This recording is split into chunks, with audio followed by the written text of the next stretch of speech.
안녕하세요. 로엘의 이태우 대표 변호사입니다. 이원하 변호사입니다. 변호사님, 저희 사무실에 남편이 바람을 폈다 또는 뭐 아내가 바람을 폈다 네. 어떻게 해야 되냐 뭐 이런 상담 정말 많이 많죠. 이혼 카테고리에 있는 네. 가장 중요한 주제 중에 하나라고 네. 볼 수 있을 것 같고요. 가장 중요한 이혼 사유라고 볼 수도 네. 있을 것 같고, 심지어는 재판상 이혼 사유의 첫 번째로 그렇죠. 규정되어 있는 부정한 행위. 부정행위 네. 사유이기도 하죠. 예전에는 형법상 간통죄라는 간통죄가 게 있어서 그걸로 형사처벌도 하고 부정행위로도 위자료를 받고 했었는데, 네. 지금은 형사상 간통죄는 없어졌습니다. 네. 없어진 지 굉장히 오래됐고요. 지금은 민사상으로 불법행위 소송만 가능하다. 네. 그게 상간소송이다. 이렇게 이해를 하시면 되겠습니다. 정확히는 이제 손해배상 소송이라고 재판에서 타이틀이 그렇게 잡히는데 맞아요. 결국에는 정신적인 피해를 입은 거에 대한 손해배상인 거잖아요. 그렇죠. 당연히 뭐 네. 배우자 있는 사람이랑 네. 부정한 행위를 하면 상대 배우자가 정신적 고통을 당할 거라는 건 경험치상 명백하다 이런 논리인 거잖아요. 그렇죠. 그래서 이거를 좀 구조적으로 설명을 드리자면, 상간소송도 민법상 불법행위 소송이 들어가는 건데요. 네. 불법행위 소송은 위법한 행위를 해서 손해를 끼치고 그 네. 위법한 행위랑 손해 간의 인과관계가 있을 때 성립을 하는 겁니다.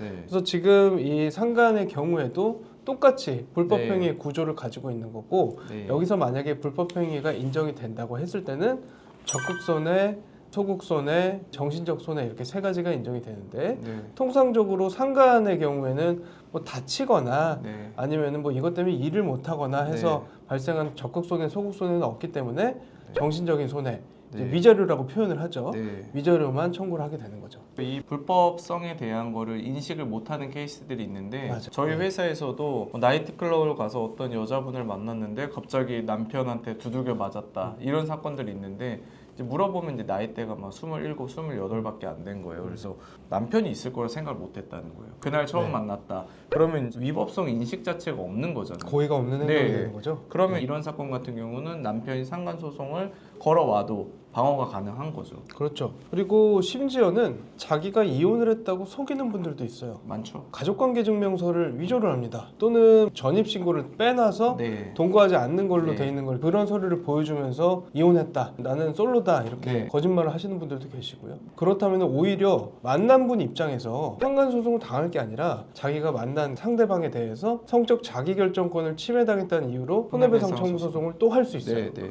그 위자료라는 게 결국은 재판부에서 정해주는 거잖아요. 그렇죠. 참작되는 요소들이 어떤 네. 것들이 있죠? 일단은 가장 기본적인 거는 혼인 기간이죠. 혼인기간. 혼인 기간이 얼마나 긴지, 네. 그리고 뭐 미성년 자녀가 있는지, 네. 그리고 부정행위 기간, 이게 기간. 또 중요해요. 그렇죠. 보통 이제 가장 일반적인 거 3개월이에요. 네. 3개월 됐을 때 많이 발각들이 되시더라고요. 네, 네. 그래서 3개월인데, 예를 들어서 부정행위 기간이 몇 년이다. 10년도 봤어요. 네. 그러면 이제 위자료 네. 액수는 당연히 올라갈 네. 수밖에 없고요. 그리고 부정행위 정도, 얼마나 자극적인 뭐 행동을 네. 했는지, 예를 들어 성관계가 있었는지 또는 그냥 단순히 만나서 데이트를 한 건지, 이 정도에 따라서 다르고요. 그리고 부정행위 발각이 된 이후의 태도, 그러니까 뭐 적반하장식으로. 사과를 했냐 또는 당신이 못하니까 내가 그런 거다. 맞습니다. 네. 그래서 심지어는 네 남편을 달라, 네. 오히려 나랑 만나는 게 더 낫다, 이런 식으로 나오는 사람들도 계세요. 적반하장으로 원래 사모님한테 계속 전화하고 맞아요. 문자하는 분들도 있고. 맞아요. 그런 분들은 당연히 안 좋은 판단을 받을 수밖에 없게 되는 거죠. 그리고 부정행위가 발각이 됐음에도 불구하고 만남을 지속하는 경우에, 부정행위는 한 번 만날 때마다 불법행위가 한 번 성립하는 거거든요. 그러면은 발각이 된 이후에 또 만났다, 네. 계속해서 불법행위가 성립이 되는 겁니다. 네. 위자료 액수는 당연히 늘어날 수밖에 없어요. 금액 얘기를 안 할 수는 없는데, 네. 최근에 SK 채태원 노소영 관장 사건에서는 상간소송 위자료 금액이 20억이 나왔단 말이에요.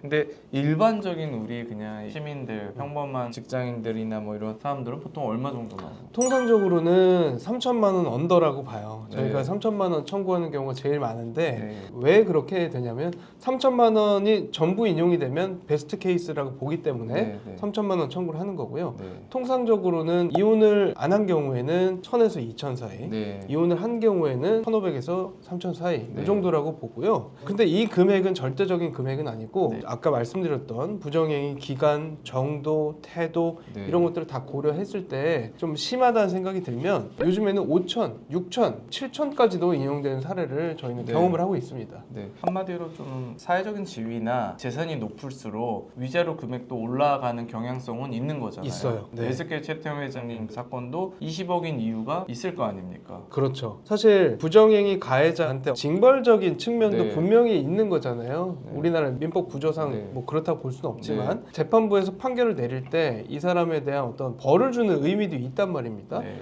근데 재산이 엄청나게 많은, 예를 들어서 재산이 수백억대 자산가인데 위자료를 1,000만 원 주라는 판결이 나면 이 사람한테는 아무런 타격이 없단 그렇죠. 말이에요. 그런 부분을 당연히 고려할 수밖에 없는 거죠. 사실 저희 의뢰인들한테 많이 듣는 얘기는 물가가 정말 많이 올랐는데 맞습니다. 그거에 비하면 사실 위자료 금액은 10년 전이나 15년 전이나 크게 다르지는 않은 것도 사실이거든요. 그렇죠. 그런 거 생각하면 위자료 2, 3천 너무 적은 거 아니냐. 나는 1억은 받아야겠다. 막 이런 요구들이 많거든요. 그렇죠. 사실 혼인을 파탄을 낸 네. 대가치고는 네. 지나치게 싼 금액이라는 네. 생각은 들어요. 네. 그래서 이게 우리 법원의 판사님들이 이걸 계속 스터디를 해서 더 올린다 뭐 이런 얘기들도 있고 그러잖아요. 네, 최근 경향은 올리는 경향이라는 네. 설이 있습니다. 네. 근데 아직까지는 저희가 실무상으로 2024년까지도 12월까지도 네. 아직 그렇게 특별하게 올라갔다라는 느낌을 저희가 많이 받지는 못하는 거죠. 맞아요. 그런 네. 사례들은 좀 특이한 사례로 경험을 하고 있고요. 네. 일반적인 사례는 아까 말씀드렸던 3천만 원 선에서 결정이 되고 있어요.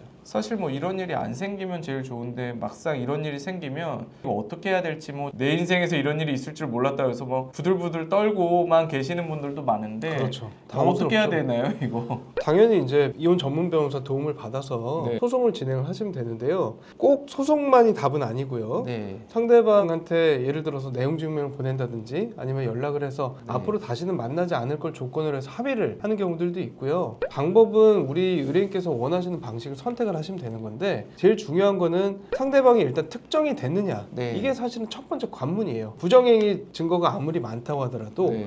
누군지를 모르면 소송을 할 수가 없거든요. 근데 사실 뭐 핸드폰 번호 정도만 알아도 특정은 된다고 보면 되잖아요. 그렇죠. 차 번호만 알아도 됩니다. 네, 네. 근데요, 그런 것조차도 없는 경우에 막막하다. 네. 근데 소송을 통해서 조회를 할 수 있는 방법들이 있거든요. 네. 반드시 상담을 받아보셔야 돼요. 요즘에는 네이버 카페나 유튜브를 통해서 약간 불법적인 흥신소 업소들부터 접촉해가지고 진행되는 경우들이 많은데 이게 불법이냐 아니냐를 보는 가장 간단한 기준은 보통 현금 거래를 많이 하거든요. 의뢰를 할 때 그 말은 세무 신고를 안 한다는 뜻인데 결국에는 그들이 취득하는 어떤 방식이라는 게 불법성을 내포되어 있는 건데 만약에 의뢰인이 공무원이다 이러면 자칫 잘못하면 공무원 신분도 위험해질 수가 있거든요. 그렇죠. 그리고 지나치게 불법적인 증거들은 민사사건에서도 증거 사용을 할 수가 없는 경우들도 있어요. 간혹가다 그런 경우들도 있고 네. 그래가지고 그러면 기껏 열심히 돈을 들여서 증거 획득을 했는데 사용도 못한다. 허탈한 경우가 있을 수 있거든요.